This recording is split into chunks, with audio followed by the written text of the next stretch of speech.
Oi, pessoal. Espero que vocês não tenham ficado cansados com essas leituras. Como eu comentei, é muito importante que a gente leia e analise, porque a gente só fica falando que recurso é isso, elemento é aquilo, você fala, beleza, na prática como é que funciona?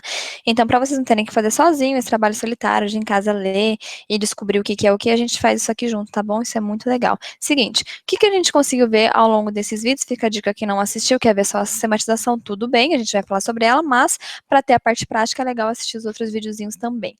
O que que a gente viu? Existem vários textos, são textos diferentes e eles têm existem algumas características e elementos que vão passear entre eles. O que que eu estou querendo dizer?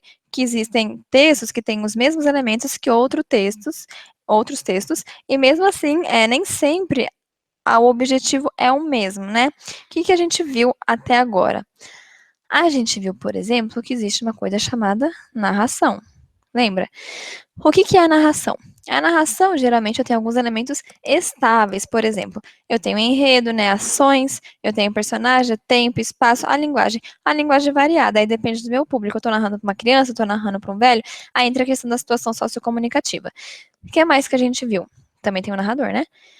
A gente viu que a gente tem a dissertação, o gênero mais pedido no vestibular atualmente. O que que é a dissertação? É a arte de falar sobre alguma coisa, né? Então, você fala sobre alguma coisa, não é ficar falando sobre coisas nada a ver. Quando você disserta, você fala, você precisa ter conhecimento, embasamento, dado, exemplo. Então, assim, você vai falar com propriedade sobre o assunto. Então deixa eu aqui falar, a Jane falou que é só falar, então eu vou ficar aqui falando. Não, não é isso. Há uma preparação, há um planejamento para você falar sobre alguma coisa. Por exemplo, eu estou dando aula aqui porque eu estou falando algumas coisas, eu não vou falar sobre o que eu quiser falar, entendeu? Então, há um planejamento, sim. Na dissertação, você tem dados, porque em geral, isso é dissertação expositiva que você apenas expõe informações. Mas mesmo nela, você tem que ter um dado e comprovação, né? Porque se você só coloca lá o que você acha, a pessoa fala, bom, não tem nenhuma credibilidade, eu não sei de onde tirou isso. Por que que acha? Fez alguma pesquisa? Não fez? Leu em algum lugar?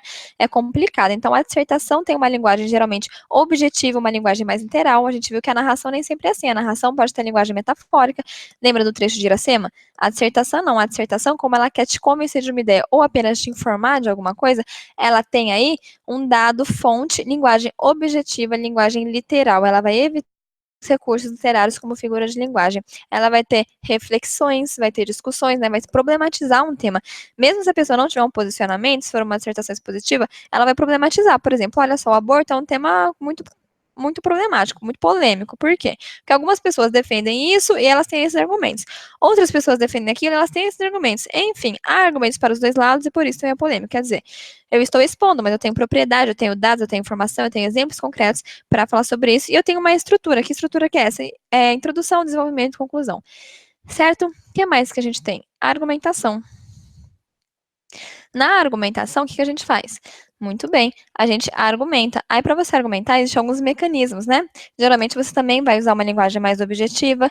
Na argumentação, você vai antecipar argumentos, você vai dar exemplos, você vai tentar persuadir a pessoa. Então, quer dizer, existe uma progressão também na argumentação, né? Você não vai colocar dois argumentos que não se articulam, você vai sempre tentar progredir. Então, existe uma certa estrutura aí no modo de argumentar, ainda que a argumentação esteja dentro de um outro texto. E, por fim, vimos também a descrição. O que que é a descrição? Descrição, basicamente, é você caracterizar alguma coisa, né?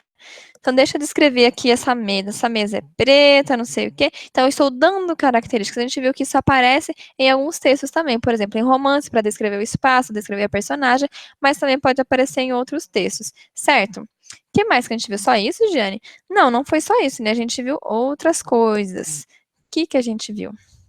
Eu falei que um texto do Dom Casmurro era um romance. Depois a gente viu um texto da Clarice Lispector, que era um conto. Lembra?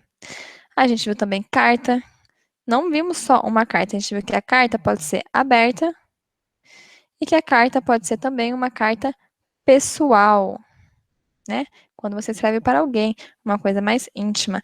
A gente viu também um artigo de opinião, que é aquele artigo em que tem um posicionamento, né? Uma defesa de uma ideia. E, por fim, nós vimos também uma redação dissertativo-argumentativo. Vou por aqui, redação dissertativa. Por que que eu separei aqui de um lado e de outro lado? Vou traçar um risco. O que acontece, gente? Vejam, Dentro de um romance, eu posso ter a narração, eu posso ter a descrição.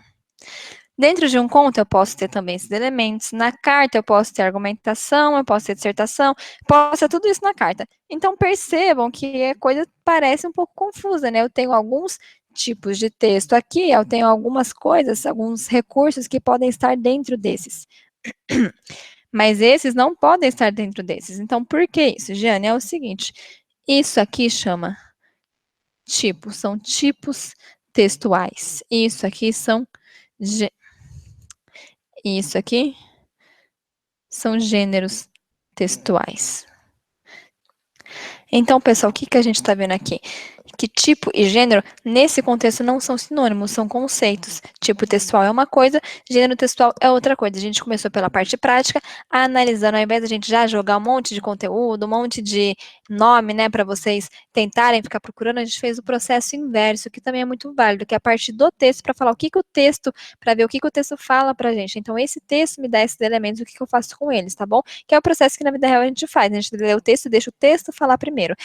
Então, o que a gente viu? Que existem vários gêneros, e dentro desses gêneros a gente pode ter estes tipos. Então, os tipos, eles passeiam pelos gêneros. E a gente vai falar um pouquinho mais sobre isso, contando para vocês o que é o conceito de tipo e o conceito de gênero, né? Porque hoje foram exemplos.